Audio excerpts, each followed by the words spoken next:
Oli Olis, hi, I'm Jose, also known as Jose, not Juan. I have a guest with me today. I'm super excited. Vanessa, right? Yes, Vanessa. Okay, what is it? Yeah, Vanessa. Oh, okay. I was like, did I mess it up? Yeah. And Vanessa is with, say that again. So BVOY Counseling, BVOY, best version of yourself. It's really cute.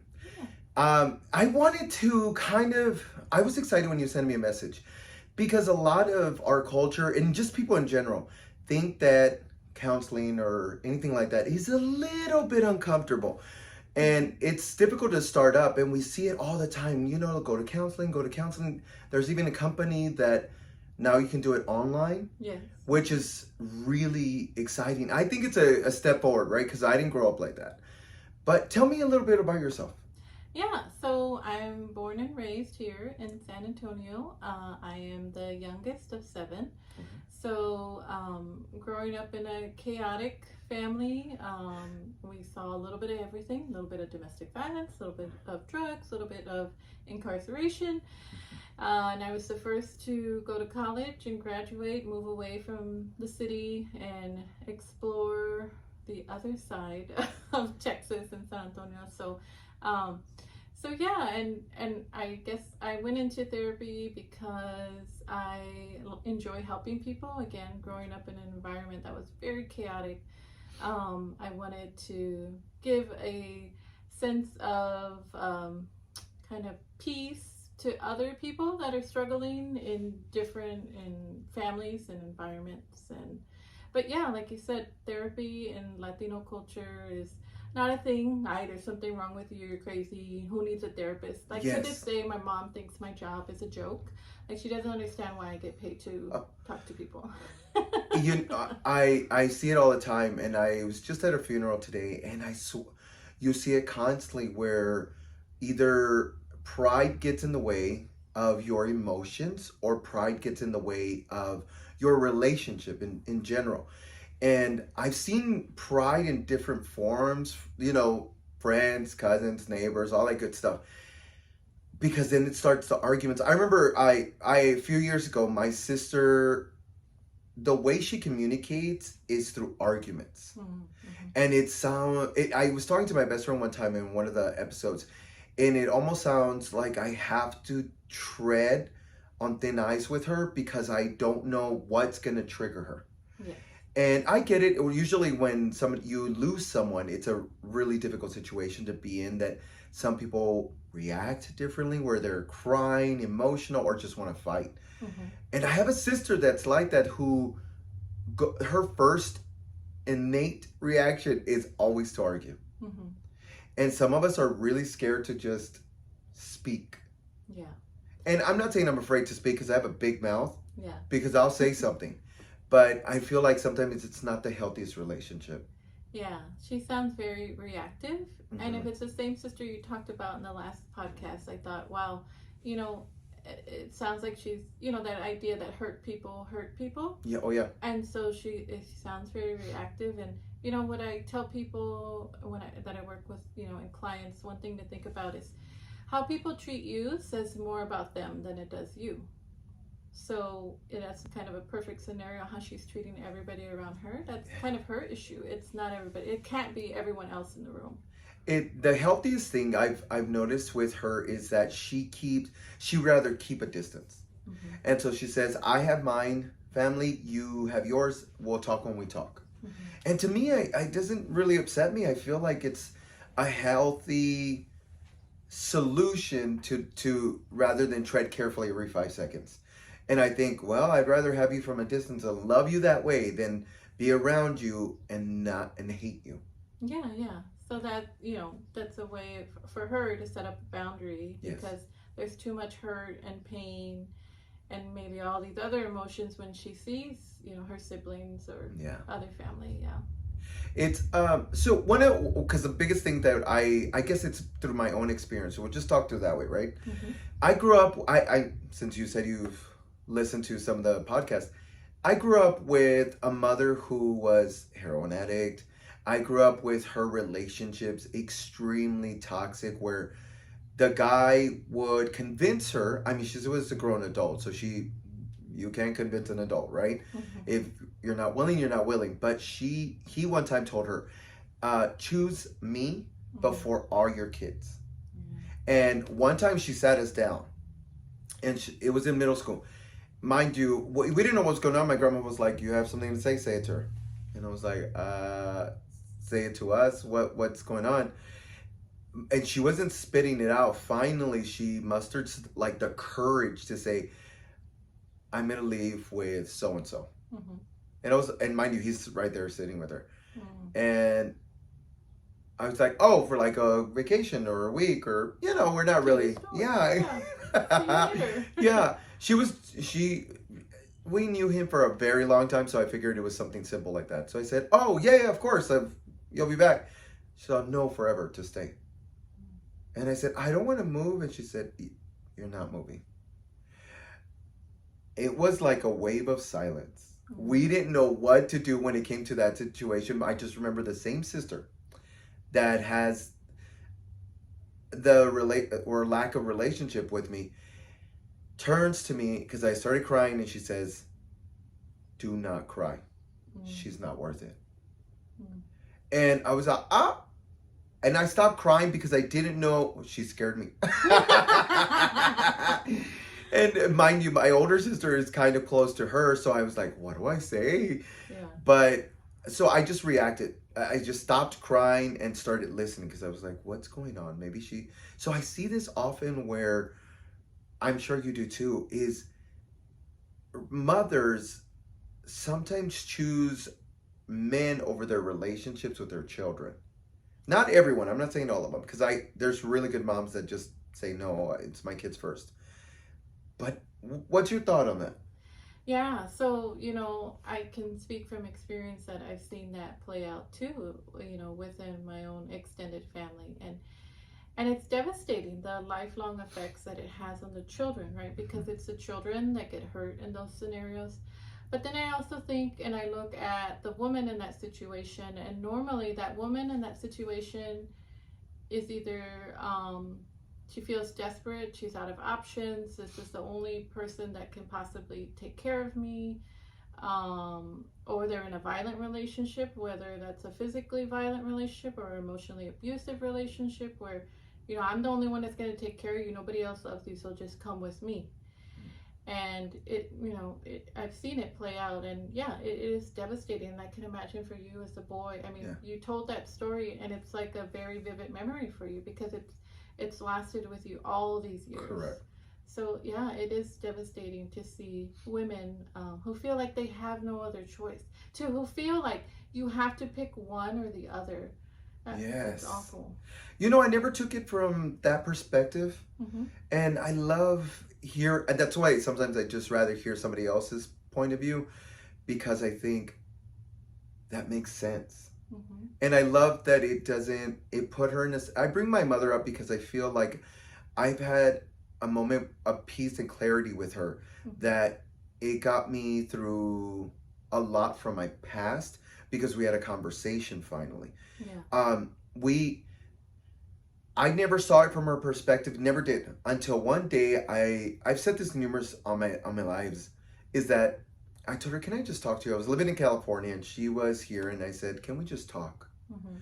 I said, "But can I just talk to you without the worry? The worry of what I say is going to come with backlash or anything like that." And she says, "Ay, mijo, dime lo que quieras." She just happened to be in that state of mind where nobody was around her to affect her. She just wanted to listen. And I remember I said to her, "Mom, because all our conversations, I said, Mom, I just want to hear that from time to time from you, that I just want to know that I matter to you." And she was like, "Pues yes, you're my son." I said, "Yes, no, it doesn't come with the, oh, pues yes." I said, "I know you're my mother and you love me, but sometimes I just need to hear it. I need to hear that, how are you, mijo? Pick up the phone." And because she did say, I never pick up the phone to see how you are, because I know you're okay. I said, "How are you going to know if you don't call?" Yeah. And it's those moments that I've had mind you, my mom's passed on and so forth. But before at the end of that conversation, she says, "I'm sorry." Mm. And I know a lot of us don't get to hear that. And a Mm-hmm. lot of us won't have that peace of mind. But that "I'm sorry" vibrated to young Jose. Mm-hmm. And I feel like it made me realize that it was okay to love my mom Mm-hmm. because she was doing her best. Yes, she was doing the best with what she had in that moment. Yeah. Correct. Yeah. Mm-hmm. And I know she struggled with heroin, and she struggled with the shoplifting, and back and forth. There's so there are moments that with my other best friend, I don't know what I it was like something of hers, and I was like, I'm gonna keep this, and she said, "Ay, Corina," and I was like, oh, and that's my mom. Mm-hmm. But as a joking, she loved my mom. She was very respectful to her. And she goes, "Hijo, she's always here." And it made me giggle. But I was like, you're right. I put it down. But it was a sweet moment that I had. But I feel like because I've had conversations just recently with a couple of girlfriends, Yeah. she says, "Well, sometimes you just need to hear, I'm sorry. You need to hear them out." And I said, "No, sometimes you're not going to get answers." Oh yeah. And sometimes you're not going to get a sorry either because your perspective is different from theirs. Like even the story that you told, you could have replayed that for your mom and she would have been like, "I mean, how that didn't happen like that and that wasn't how it went," because they have Correct. their own version of how things happen. And so if you feel wrong, it's for some people it's like, "Well, that's on you. I don't need to apologize." And you think you're going in with a open heart, like, yeah, I'm gonna get my apology, and then you don't. And especially, let's be honest, like Latina women, mothers, they're hard, they're Yeah. hardcore, especially the older generation. My mom's 80, bless their heart. I mean, they are hard, they're cut differently, and Yeah. so Yes, I agree. sorries are far and few in between, for sure. Yeah. I completely agree. It's weird. I don't need an "I'm sorry." What I usually, when my conversations, I just need to be heard. I think we all need to be heard. Mm-hmm. And one of the biggest things that I'll tell people is I'll listen to you. But when the time comes, I would love for you to listen to me. And sometimes it doesn't come out that clear. Like it sometimes I just shut up. Mm-hmm. It took me a while to shut up Yeah. because I can talk all damn day. But I remember one of my best friends, Bianca. Her and I were having a chaotic relationship, and it wasn't healthy. Mm-hmm. We would scream at each other, and it was what it was. And we went to counseling finally together. Mm-hmm. And she was like, "Would you like to do counseling?" And I said, "Yeah, I think I would," because she is one of my longest relationships, but my strongest relationship, Mm-hmm. where I don't feel judged, Mm-hmm. and nor do I feel safe with her. Yeah. And during our counseling session, I realized she was a phenomenal counselor, by the way, Mm-hmm. or therapist. I'm sorry. She said, without like having to hear Bianca's perspective or anything, she questioned my thoughts and said, "Well, did you think of it like this?" And I said, "No." No. It was like tunnel vision. Mm-hmm. It is so weird when we're angry and we're hurt. That's all we see. Mm-hmm. And I remember that she did tell me, Bianca was like, "No, I didn't mean that. I meant this. Yeah. Our conversation when you said this hurt me this way. Mm-hmm. And this is what it did to me." And I was all, well, one thing I do not, look, there's one thing, I'll play all day with my best friends, but if I hurt them, breaks me. Mm-hmm. And I always tell them, the way to get my attention is say, "You hurt my feelings." If you can tell me that, you'll stop me on my tracks no matter what I'm doing. Yeah. Because sometimes I'm so caught up in my emotions that I don't know what Mm-hmm. that somebody else is thinking. Yeah. Or how they're perceiving it. Mm-hmm. And as much as I think I'm always on and I'm good at it, have you done something like that or have you come across anything where the communication just wasn't there? Yeah, I mean, I think I saw that a lot, growing up as a kid.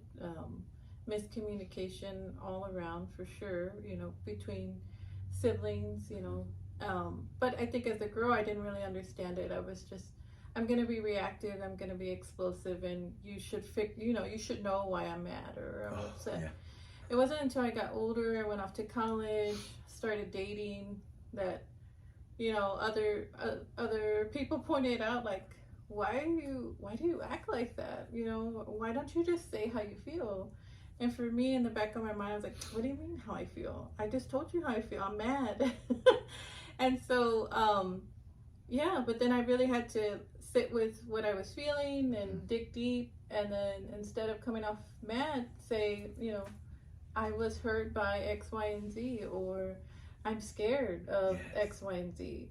But that is a vulnerable side that you only let so many people see. Correct. Yeah, but especially your circle, they should know, your vulnerable side. You should be able to talk about your feelings. And the funny thing is, I have 3 boys. They're all under the age of 10, Oy. and we are a feelings household. Yeah. Like, my boys are already, like, if I raise my voice, my middle son, he'll check me. He'll be like, Mom, why are you yelling? Is something going on? And I laugh, and I think, man, in the back of my head, like, if my mom heard this, she would, she would have slapped you. Like, it was a different lifestyle, Yeah. a different time. But, he checks me every now and then, because I will show anger, but I'm not angry. It's that I'm frustrated, I'm tired, I'm sick. So we talk about feelings. And so Oh, when good. they get upset and I see them getting upset, I'm like, okay, buddy, what's really going on? Tell me how you feel. And then they tell me. Because I think it's so important for boys, especially, right? Oh, yes. For brown boys, for sure. Like, you are more than an angry face. Like, that's Oh, yeah. how society sees you. Even, our black boys too. Like, you're more than that. Let's talk about the other feelings. I agree. I see it more often than not, to be honest, is that machismo behavior.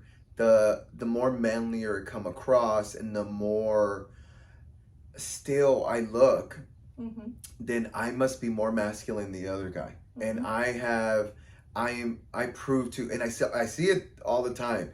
And it's funny because somebody said this a couple of days ago about somebody who, it wasn't a male, but it was a female, but because they always carry themselves very poised. Mm-hmm. And they said, oh, she's so strong. And I said, I don't think so. I said, I think that's the perception you get from her. I said, strength doesn't come by silence. I think strength comes in allowing the moments that hurt to say, this hurts. Mm-hmm. I'm not okay. Yeah. And so to me, I don't think that's a strong person. Mm-hmm. To me, the strong person is the one that can say, you hurt my feelings. Yeah. I want to cry. Mm-hmm. Or can you just give me a moment? I need to think of the situation. And it's hard to walk away because your pride gets in the way. Like I talk about myself a lot because that's the only one I can. Mm-hmm. But even in my relationship with Melissa, she will tell me, can you give me a moment? Without, like, I can, because I know I'm starting to get her more and more, that today we had a miscommunication, and I noticed when I handed her the phone about an order for Starbucks, I walked away, and it wasn't with the intention of, I'm frustrated with you, here, handle it yourself. No, it was with, I don't want to mess this up, because if I mess it up, I'm gonna hear you bitching about it. Yeah. And my intention wasn't for that. We had planned, we planned for Starbucks the day before. We get up early, we're gonna go here at this time, and all that. And she says to me, well, I don't know how to use the app. Yeah, I didn't know how to use the app. And I walked away and said, fuck. Mm. I didn't tell her. And I felt like, damn, I overreacted, didn't help her. I helped her like some of it. And when I thought she's not listening to me, I'm going to hand it back to her because I don't want this to be an argument. Yeah. But the reality is it just completely, we had a miscommunication, right? Mm-hmm. And I feel like the only way it cleared up is because there wasn't a big lie. Yeah, we kind of left each other alone. Yes. I was like, let me think. can we do this? Can I do this? Can I not do this? Mhm. And you were just like, let me give her the time. Yes. So I walked away. Yeah. And it's like I knew, leave her alone. Mhm. She's frustrated. I didn't know how to react. I knew walking away. I said, oh, I should have reacted differently with this. It was just an order. Yeah. Yeah, but I agree with you that, strength, a strong man is someone like, that example that you gave that can, give space and give time and reevaluate and then choose their words wisely and try to support, their partner or their friend. That's strength. Not someone who is just, gives up easily and starts yelling or shuts down. Like, that's not strong. Anybody can do that. Yeah, I agree. It's because I see it. Go ahead. So what advice would you give to men or women that can't or don't know how to communicate and are trying to learn? What advice would you give for that? Yeah, so I think one of the first things that I talk to clients about is this idea of assertive communication. Because we know that we have, passive, which is you're like a doormat, you don't say anything, you're real quiet. And then you have aggressive, which someone is going to get their point across, they're going to get what they want by any means necessary. And then, of course, you have the passive aggressive, which are a lot of moms that are a little bit of both, Yes. But what assertive communication is, okay, I'm going to respect your needs and wants, but I'm also going to get my needs and wants met too. So, and how do you do that? You start by, using words like, one of the other things I teach is the I feel when statements. I don't know if you ever heard this, but I feel, and you put in the feeling, and it's just a feeling. So like, I feel hurt. And then when, you follow up when with the specific thing that person did. So, but you're not blaming. So like an example could be, I feel hurt when I see the dishes aren't washed, right? So you're keeping it neutral, right? You're not saying, I feel hurt when I come in and you don't have the dishes washed. No, not like that. You have to describe the specific action. So then that way it's real clear to the person, okay, this is what I did and it caused this feeling. Because one thing you said earlier, which I love it because I say this to people all the time. When you start with a feeling, most people aren't going to deny your feelings. Like when you said, when your girlfriend say, I feel hurt, and that really gets your attention, like you're not going to say, nah, you don't feel hurt. Like we're not going to deny people's feelings. So if you start with the feeling, you're good. And then again, just try to start or really name what is the action that they're doing to cause you to feel that way. I think the other thing with communication is keep it simple, right? Yeah. Just say the bare minimum and then maybe take a break. Okay. And don't talk and just wait for a response and not picking, okay, you got something to say? Well, you didn't say anything. Well, because I think sometimes we think silence is a bad thing. But it's not. Sometimes silence is, okay, I'm sitting with this, I'm processing it, I'm really going to be mindful about what I say next. Again, it has nothing to do with you, so like chill out. I have to say, you're right. I go back to the Bianca situation. I remember when we started having conflicts, like bigger conflicts, I hated the silence. God, did I hate it. Because I thought she was being disrespectful to what I just said, but I spilled out like 50 minutes of what felt like 50 minutes of just all this garbage, what I thought, and then she had silence, and I was like, oh, you don't have nothing to say? You don't have anything to say? And the honest truth is now I know that she's just gathering thoughts.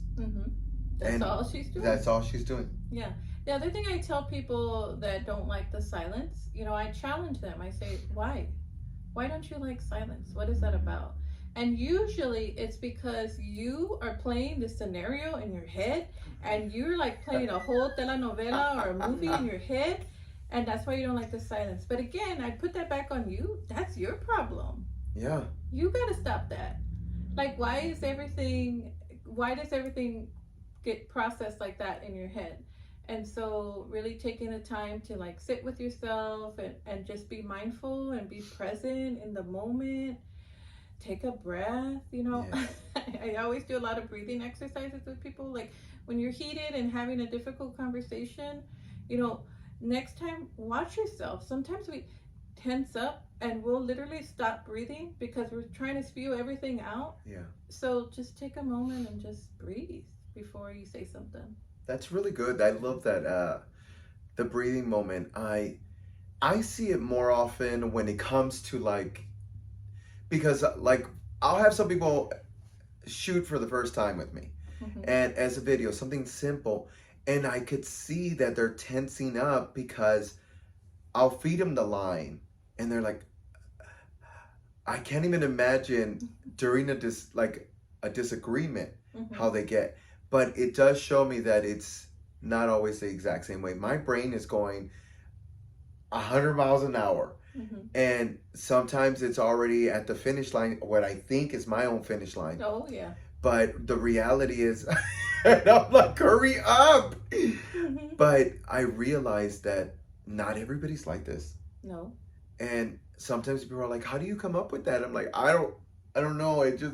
My brain's always on. Mm-hmm. But even with disagreements, I have to tell myself, shut up. Mm-hmm. I hate saying that out loud, but I do have to tell myself, shut up. They're not asking you to react. Like when somebody's just being vulnerable. Yes. Mm-hmm. They're not asking you to react.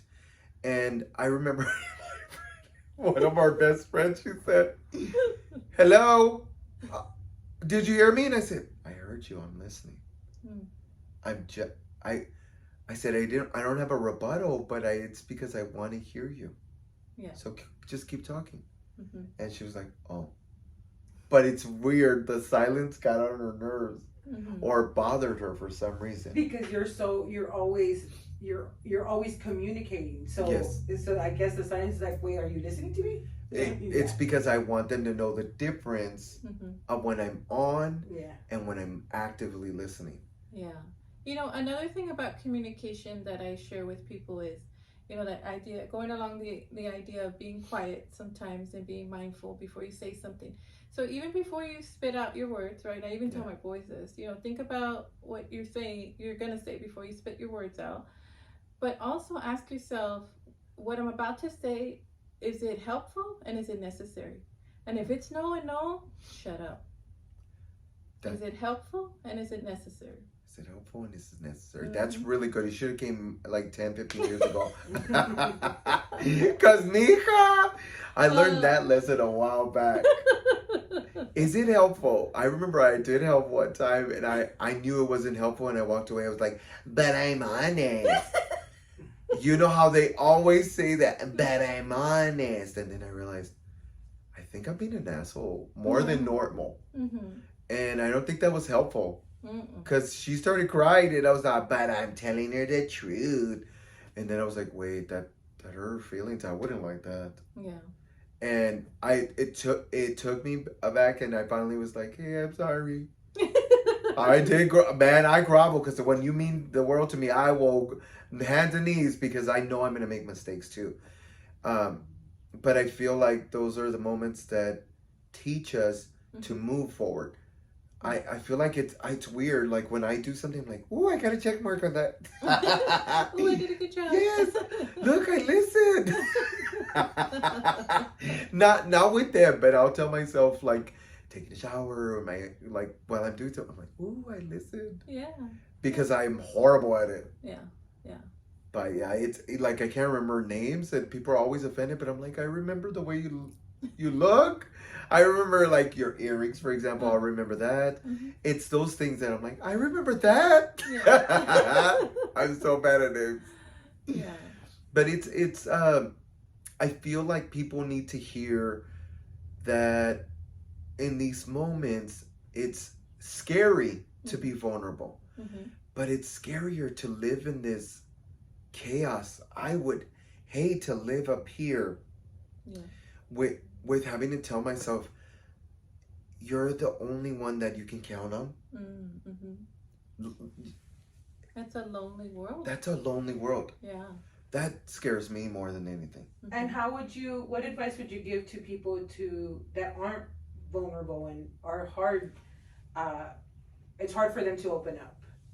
Yeah, so I think I would tell them, really again, sit with yourself and your memories, and why is it so difficult? And again, that's like a conversation you have with yourself, right? Maybe Hmm. not with someone else, or No. or maybe a therapist.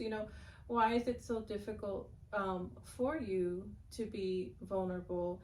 And if I'm vulnerable, kind of what's your fear? Like, what do you think is going to happen next? I always like to do that with clients that I work with. When they have a fear of something, I always tell them, okay, give me worst case scenario. Okay, so you're vulnerable with your husband or your boyfriend or your girlfriend. What's the worst thing that could happen? Okay, so then let's plan for that. Which Okay. is a little unorthodox, but then they plan for it and then they come back and they say, that didn't even happen. It was this that happened and it brought us closer together. So I think testing it out first is another good idea. Obviously, with someone that you really love and you're close with. Hmm. If you feel comfortable. But I mean, if you don't feel comfortable, then again, I think sit with yourself and be like, why don't you want to be vulnerable with your husband, girl? You've been married with him for 12 years. Yeah. Like, what have y'all been doing this whole time?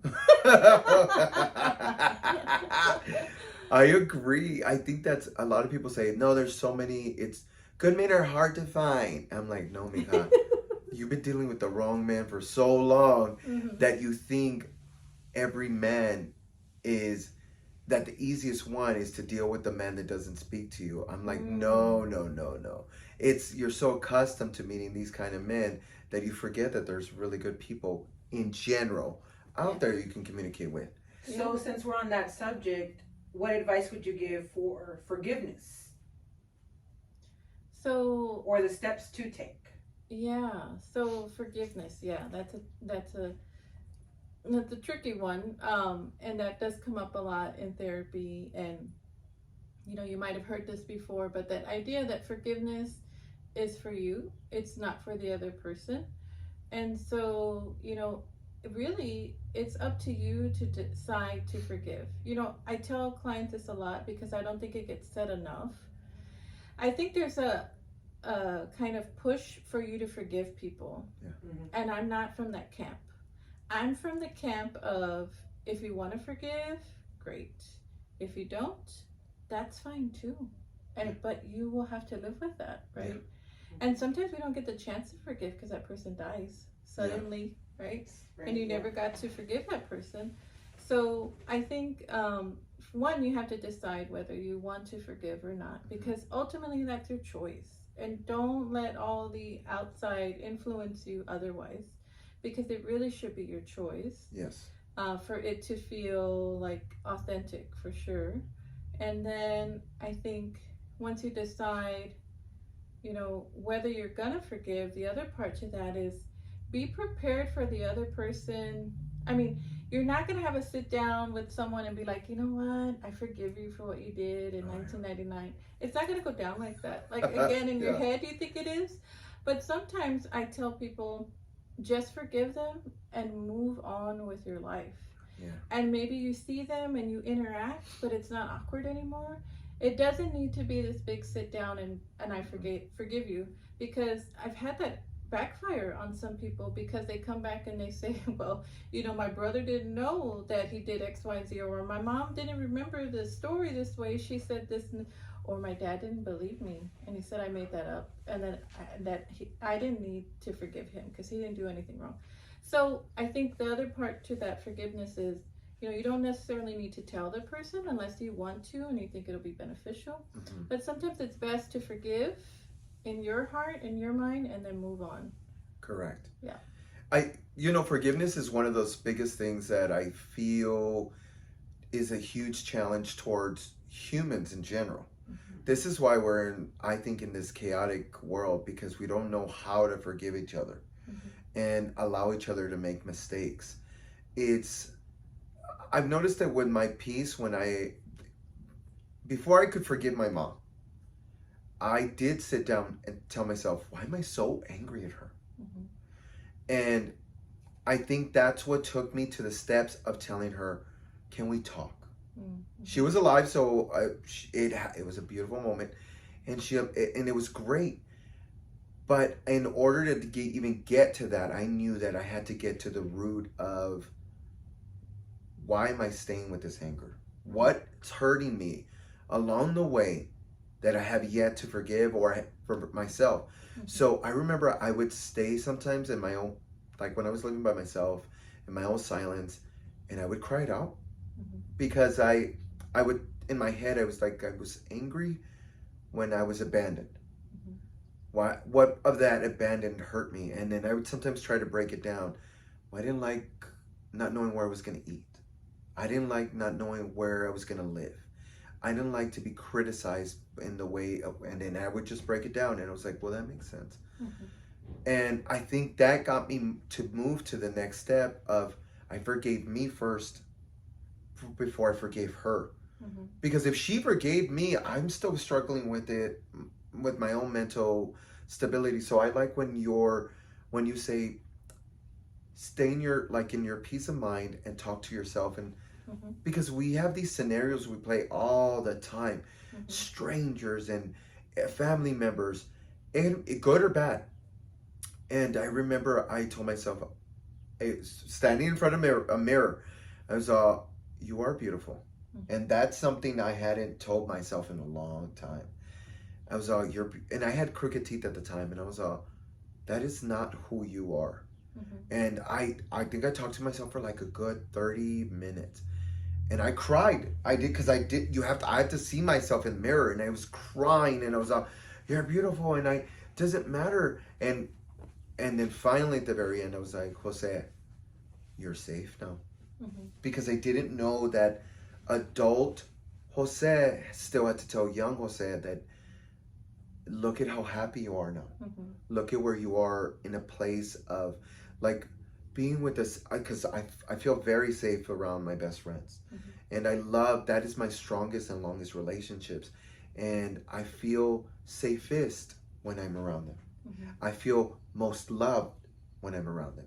And to me, when I get to tell myself, look how much, look how much wealth you have, Mm-hmm. based on that stuff. So I love how you say talk Mm-hmm. to yourself first, because it does give you. Yeah, and I love that story too, because I tell people, you have to love yourself first before you can love others and forgive others and give grace to others. And you just described that whole, you know, uh, kind of process where you sat with yourself and you literally looked in the mirror and told yourself all the things that little Jose needed to hear, and you were able to move forward and now speak to mom from a place of love. It wasn't from a place of I'm still angry, I'm still resentful, I'm still bitter. No, it was from a place of love, and it was, I imagine it was beautiful. And now that is like I imagine too, like one of your most beloved memories that you have. Yeah, I'll never forget that. It's weird that conversation overpowers all the bad stuff now. Isn't that amazing? It the is. idea that all you need is love. Like, people think that it's so cheesy, but the Beatles were right. I mean, all you do need is love. Love heals. It really does. And I feel like sometimes we expect it in our partners, but what people don't understand is our partners are our friends as well. Mm-hmm. And the work I put in there, I'm like, look, I'm investing, honey. I put the concrete down. Now I'm putting no, Mika, I'm not going anywhere. Because we work so hard for this. And I see, everybody always says, oh, your longest friendships are the ones you've known since middle school, elementary. I'm like, no, they're not. It's these girls that every day I'm like, that hurt me. I don't like the way you yell at me. Or I scream at them and they're like, hold on. Mm-hmm. You're yelling. Why are you yelling? I don't like this. I'm like, I thought like I'm angry, or I'll say something. But it'll take a minute for me to realize too, because again, I live in my own world, and from my vantage point, I think everything's fine. Yeah. But I love knowing when they're also not okay. Yes. Like I'm okay with listening to the why. Mm-hmm. Sometimes like I have a best friend. She was going through something, And I said, hey. And she was all, yes. I was all, do you have time to talk? She was all, yeah, yeah. What's going on? I said, nothing. I want to know what's going on with you. Mm-hmm. I was all, you haven't checked in. Mm-hmm. And she's like, yeah, you hurt my feelings. Mm-hmm. Like, you're hanging out with your other friends and you're not hanging out with me. And I said, okay. And I was like, and whenever somebody's sharing that thing, I either mentally tell them, I validate your feelings, Mm-hmm. or I'll verbally say it because I feel like, yeah, I haven't tapped in or I haven't been available. And so I always think you have to be available for those friendships, mm-hmm. because to me, it's your heart. It's what's gonna, at the end of the day, well, I think those are the ones I'm gonna take with me forever. I tell one of my best friends, you're my soulmate, mamacita. Mm-hmm. And I gotta put in the work. Yeah. Because there are days I'm gonna need to break and I'm gonna suck all that out of you. Yeah. And I don't mean to, but I also have to put in the work. So I love that there are days I just have to sit down and say, I fucked up? Mm-hmm. Yes. Why? Tell me. And I don't want to hear it. Yeah. But I think it's fair. Mm-hmm. Yeah, and that sounds, like a healthy relationship, right? And you're describing it as your friendships, and it's great that you have those friends. But, what I tell people too, and I've done, couples counseling, marriage counseling, eventually you should get to the point where you have that with your partner too. You should have that relationship. Yeah. I think that's good. I plan on it, but that's why people are always like, you should be in a I have one sister, híjole. I have a pretty good amount of sisters, and one of them's like, you should be in a relationship. I'm like, why? I was like, I am with me. I love me, myself, and I was all, no, I love me, baby. No, but you should be, and I have a niece like that too. No, you need a boyfriend. I'm like, no, I don't, Mika. Mm-hmm. What I need is to learn how to have a communication. I ain't there fully yet. Mm-hmm. I said, because I want a partner that I can be your vulnerable and be your true, authentic self. Yeah. Like I have a best friend that she has that is the relationship that I most value, because him and her don't scream at each other, they talk. Mm-hmm. Yes, they get frustrated. Yes, they have their moments like anybody else, but at the end of the day, they sit down and actually talk it through. Mm-hmm. What is hurting you? Yeah. And I think that's a strong relationship, and that's what I want. I ain't gonna wait. I'm not just jumping on any vato just because you want me to. I am gonna wait because I feel like that's what I deserve. Yeah, definitely. I agree. I feel like that's what everybody deserves, but some people unfortunately settle, or they are already settled, and they feel like it's not going to get any better than this. So I see that numerous times. Excuse me. Yeah. So. But I see it numerous times. Mm-hmm. It's a difficult situation to say, I need help. Mm-hmm. I don't know how many times I see so many people, and it's so weird. I went to hang out with a few friends. Mm-hmm. She introduced me to one of her friends. Mm-hmm. And I stayed quiet. I didn't say anything because I said, I'm going to be polite. I was like, hi, how are you? I was like, let me introduce you to someone. I always want people to be comfortable in the situation. Mm-hmm. Like, I don't want them to feel, open the circle. Yeah. What do you want to drink, Mika? Mm-hmm. Or something, just to make her feel comfortable. Anyway, one of my friends says, what do you think? And I said, honestly, I would be very cautious on how close you keep her. Mm-hmm. I said, you do with what you will with that. I said, but I wouldn't even let her inside my house. Mm-hmm. I said, if I were you. And she says, wow, I didn't even think of that. I said, well, yeah, because you're mom first. You should always want to protect your kids first. I said, and sometimes we have to do it with the people that we think are friends. Yeah. But it triggered the memory because I thought, this is not okay. She's not okay. Mm-hmm. And whatever she's struggling with, that person, you can tell, will take more than give. Oh, yeah. And I see it time and time again. Do you? Yeah. It's funny that you talk about that and you gave that little story, because I always tell people, and I think that's why I'm a therapist, because I'm a pretty good reader of energy. And so I always tell people, you got to be responsible for the energy that you bring into the room. And I like Cardi B, and I like line. I think that line in her song when she said, "If I see you and we don't speak, that means I don't f with you." Yeah. Like I get that because I feel like if I see you and I feel your energy and it's off, I'm not gonna speak to you because I don't even like it's some for some people, right? You and I'm sure you Yeah. described it. It's so toxic. It's so obvious. It's so off that you're like, ooh. Well, it's obvious I to get us. away. I don't. I don't wanna. Don't get near Yeah. me. No. Or if they start talking, right? Because you have different types of energy, or Yes. the person that's talking and they're real Yes. real loud or real aggressive. You're Or, talking about me, right? no, but I'm talking about you. But you know those people too. For me, it's like, oh, I don't like that energy. So yeah, I think it's very important to be responsible for your energy, and Correct. good for you to tell your girlfriend like, you know, the truth. Because sometimes, right, with our friends, we're like, oh, I didn't want to say nothing, and then 5 years later, married, 2 kids. Fuck, he wasn't good for you. Well, why didn't you say that 5 years ago? So yeah. No, I do. I have that one best friend that is very in tune with who she is, and she tells me, "I'm not going to waste my energy with the people that don't serve me well." Mm-hmm. And she says, I don't care if it upsets you, but if you invite me somewhere and I think that there are certain people that I don't want to be surrounded by, I'm not going to do it." The same And way. she won't hesitate to tell me, "No, I'm not." And at least she explains it to me, and she's not telling me, "I don't want to go because it's your event." She'll say, "I don't want to go because of the people that are going to be around you that I don't trust." Yeah.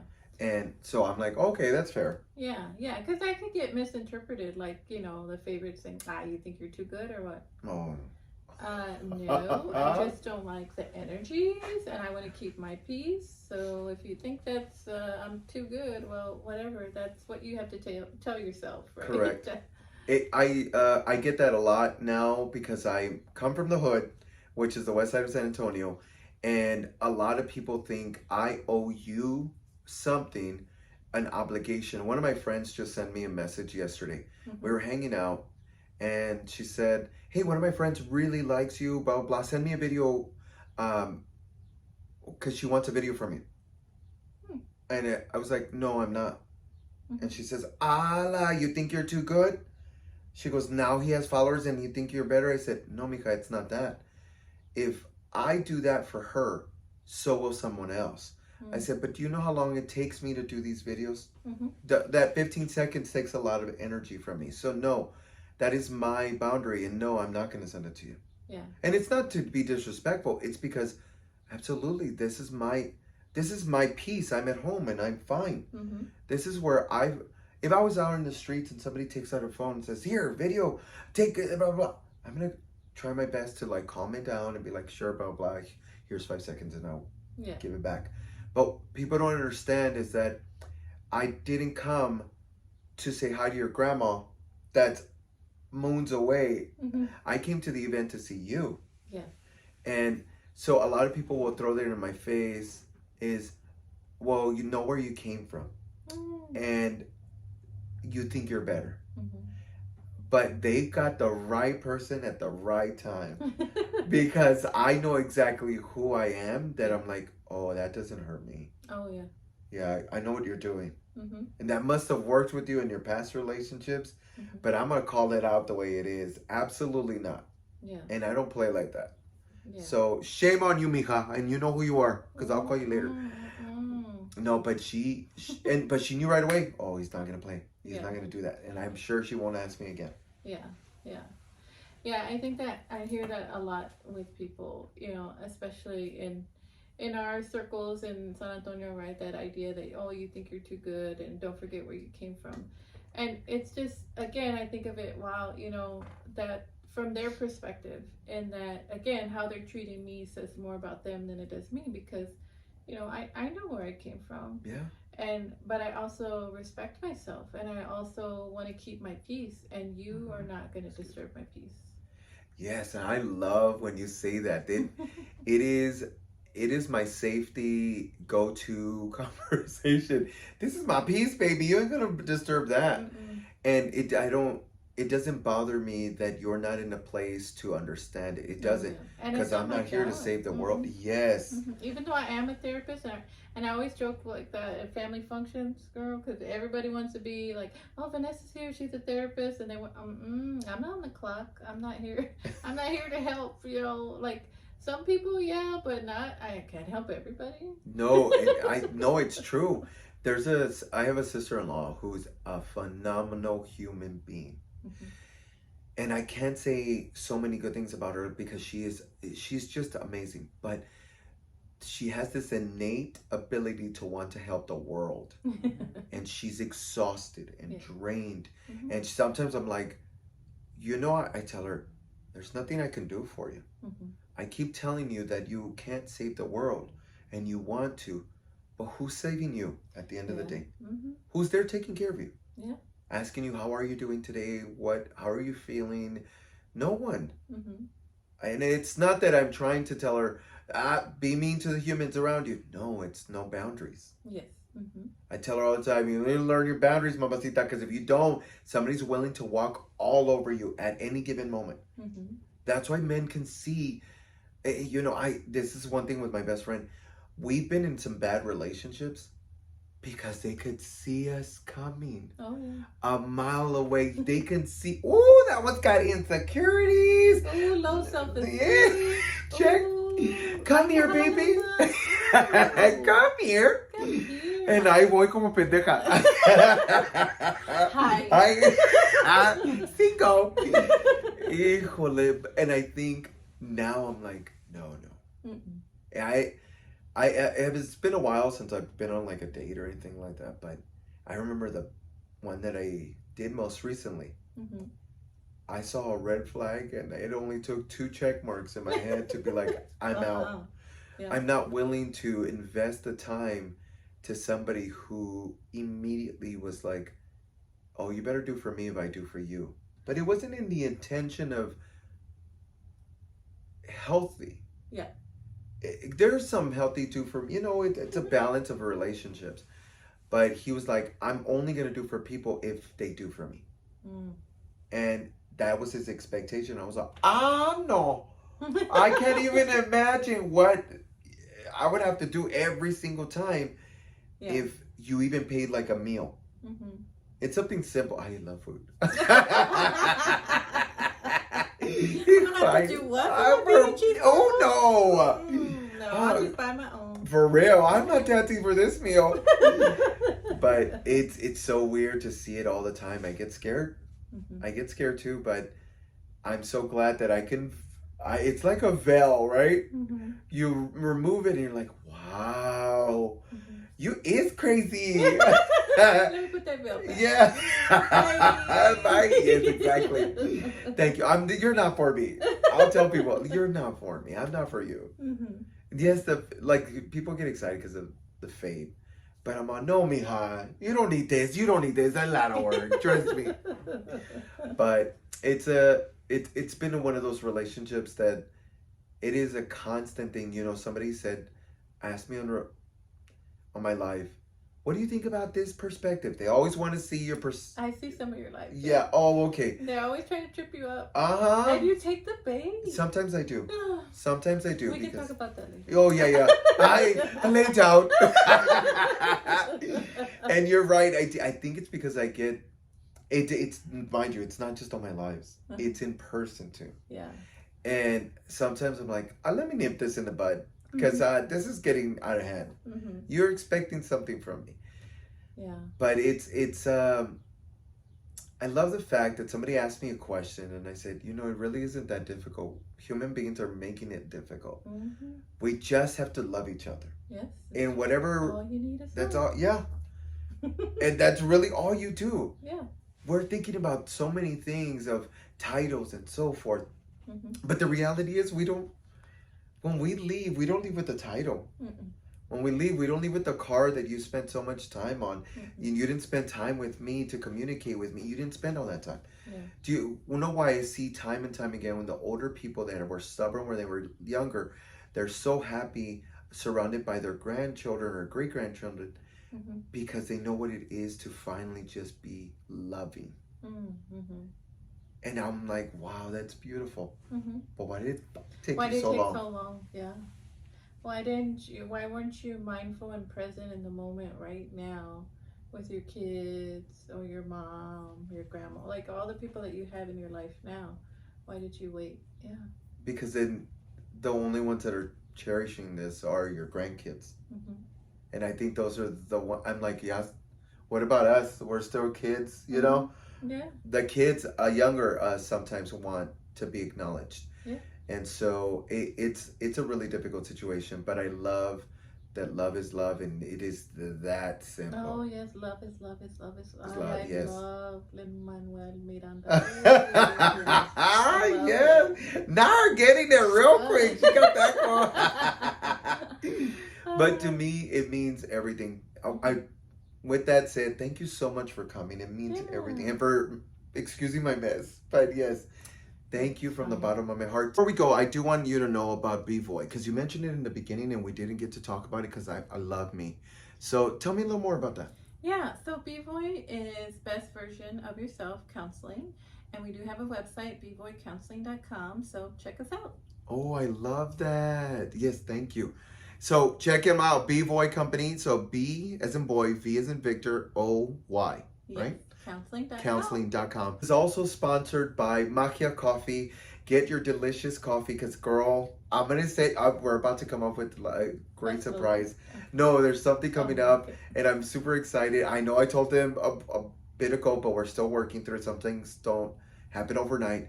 But get your discount code with Josena Juan 1515. I'll put it down in the descriptions. Thank you. Dame un besito, because we got to go. Mm-hmm. Bye. Thank you.